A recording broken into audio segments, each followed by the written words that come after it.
Hi, I am Maria Liza, visa student, second year. So today I will be discussing the Responsible Parenthood and Reproductive Health Act of 2012, or RA 10354. Let's begin with the lesson objectives. So this module discusses background, rationale, science, provision, and potential impact of the Responsible Parenthood and Reproductive Health Act of 2012, or RA 10354, also known as a RH law. This module also discusses the pros and cons of the said law. So, let's begin with the wait. Items mentioned essential that baby must use during their early months. So the items mentioned are the essential that babies must use during their early months. Following the cost of those items, this enable to assess whenever you are prepared become a parent or not. So uh, the lists are the infant formula, 0 to 6 months, diapers, baby shampoos, baby lotions, baby oil, alcohol, feeding bottles, crib, and stroller. So, eto na yung mga in order to assess the if pwede ka na maging parents or hindi. So, yun na. So, let's talk about the pros and cons of RH law. So, the Responsible Parenthood Reproductive Health Act of 2012, or RA 10354, also known as the RH law, was primarily enact on vision that the poor will access to reproductive health goods and services which they cannot afford. With this law, the poor will likely have sufficient access to information about the process, use, and effectiveness of the RH product.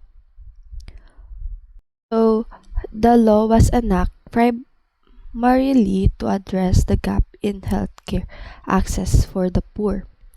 It recognized that while many families would prefer to have fewer children to better manage their resources like time and money, they often lack the information of fund to do so. So the problem is the market failure, where the reproductive health RH, or goods like contraceptives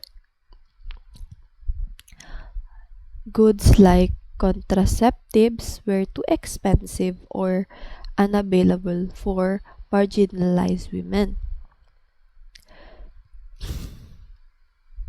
So,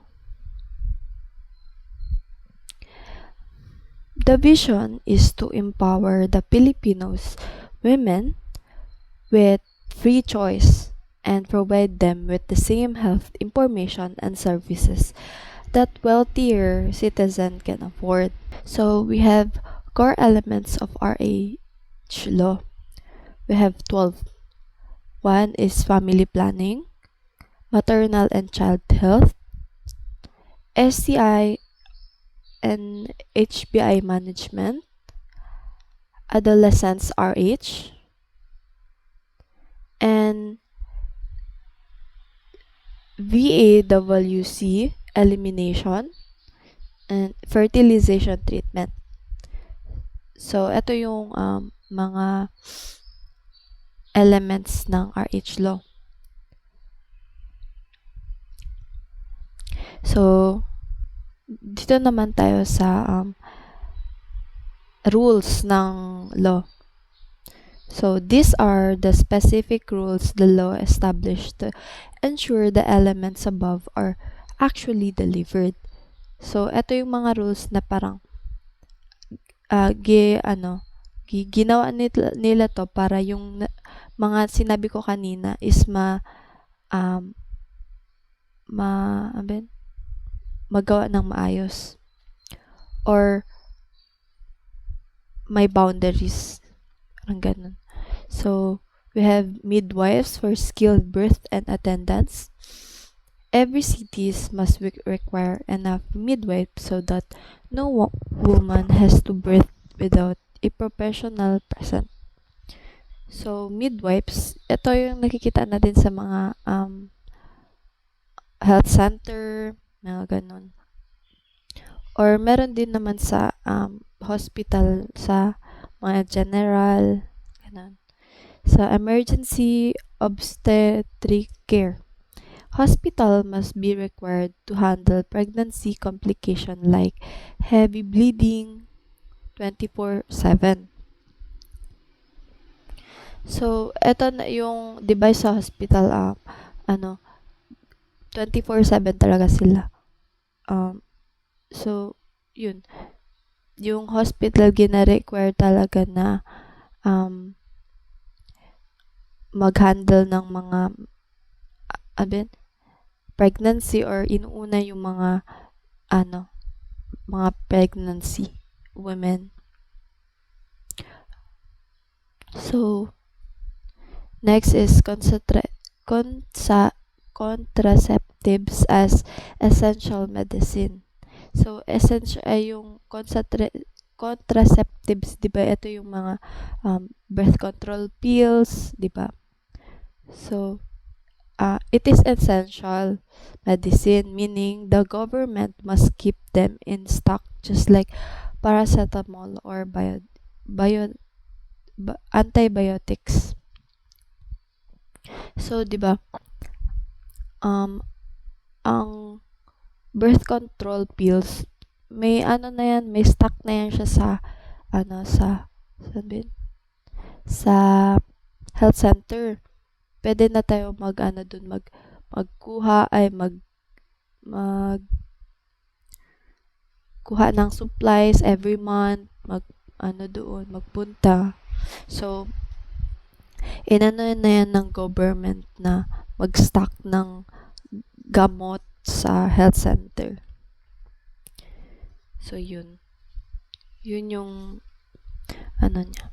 So, employer responsibilities. Ito yung mga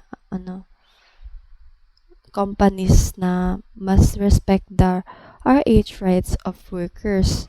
So, example, a company cannot fire a woman just because she got pregnant or refuses to be sterilized.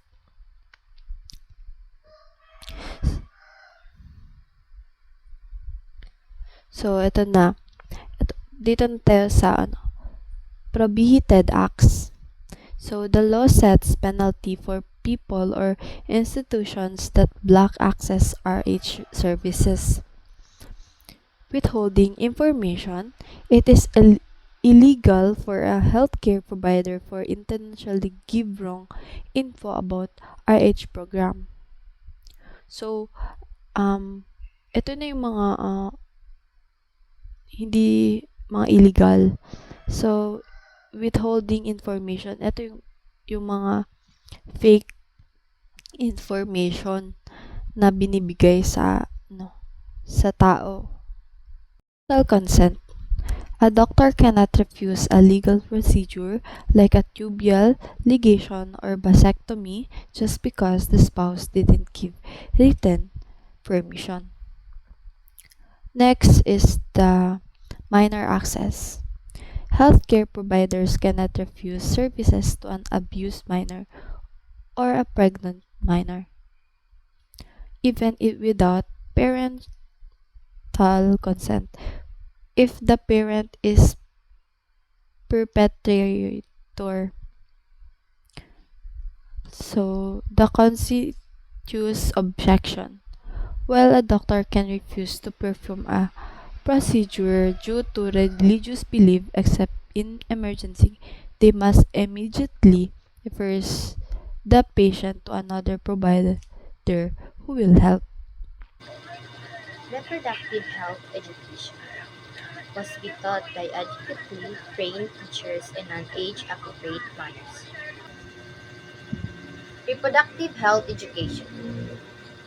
Students must taught reproductive health by trained teacher and the lesson should match their age and understanding. Example, a grade 6 class is taught basic hygiene and body changes during puberty. Another example is senior high school students learn about family planning and preventive diseases like HIV. Employers' responsibilities respect the reproductive health rights of all workers, provide free RH service and education to employees. No discrimination in hiring, promotion, or retrenchment based on RA choices. Employer responsibility. Employer must respect workers' reproductive health rights and treat everyone fairly regardless of their choices. Example, a company cannot refuse to hire a woman just because she is pregnant. Another example is an employee cannot be fired for using family planning method. No discrimination. Workers should not be treated unfairly because of their reproductive health decision. Example, a female employee should still get promoted even if she recently gave birth. Volunteer support. Community-based workers receive updated training and a minimum 10% in honoraria upon completion. Volunteer support. Community health workers should be trained regularly and receive proper compensation. Example, barangay health workers attend training on maternal care and receive an increase in their allowance after completing it. Prohibited acts. Information withholding. Intentionally hiding or providing incorrect information about RH program or services with manipulous intent. In information withholding, it is illegal to hide or give information about reproductive health services on purpose. People have the right to People have the right to correct the complete information.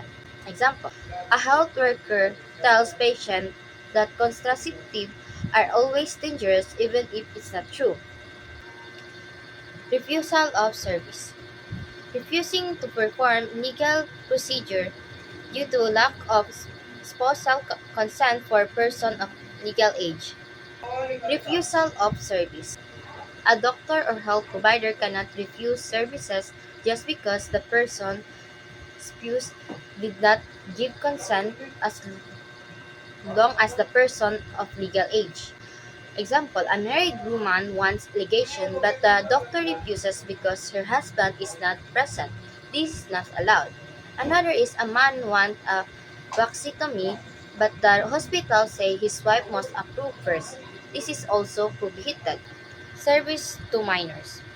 Refusing RH care to abuse minors even without parental consent. If the parent is the perpetrator certified by DSWD. Service to minor.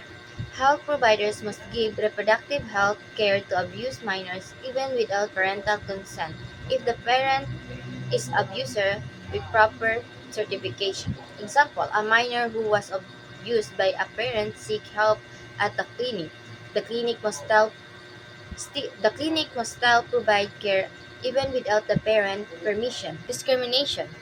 Refusing service based on civil status, gender, sexual orientation, religion, or nature of work. In discrimination, no one should be denied services because of their status, belief, gender, or job. Example, a single woman is refused family planning services because she is not married. Another is a worker is denied services because of their religion or sexual orientation. Scientific objection. Health providers may refuse on religious ground but must immediately refer the patient to another accessible facility. Note: referrals are not allowed and emergency access. Immediate treatment is required. Consanguineous objection. Health providers can refuse service due to religion belief, but they must refer the patient to another provider immediately. Example: a doctor refuses to provide contraceptive due to religion but send the patient to another clinic. Forced sterilization. Requiring a female applicant to undergo sterilization or use contraceptive as a condition for employment. Forced sterilization. Employers cannot require women to undergo sterilization use construct use contraceptive to get or keep a job. Example: a company tells female applicant they must not get pregnant use must use birth control before being hired. This is illegal. Next is the legislative. The constitutional perspective, Article 2, Section 11 mandated the state protect the life of the mother and the life of the unborn from conception. The Constitution says the government must protect both the mother and the unborn child. Example: law must balance the health of the mother and the life of the baby. The pro-life argument views artificial method as an anti-life and against the sanctity of life, advocating for natural method only. Pro-life argument. Some groups believe artificial contraceptives are against life and prefer natural family planning. Example: couples use calendar method instead of condom because of religious belief. The RH advocate argument. RH method do not promote abortion. Scientific findings show they are not abortifacient. The spirit of the law. To allow women to choose freely the family planning method that is fit and appropriate for them.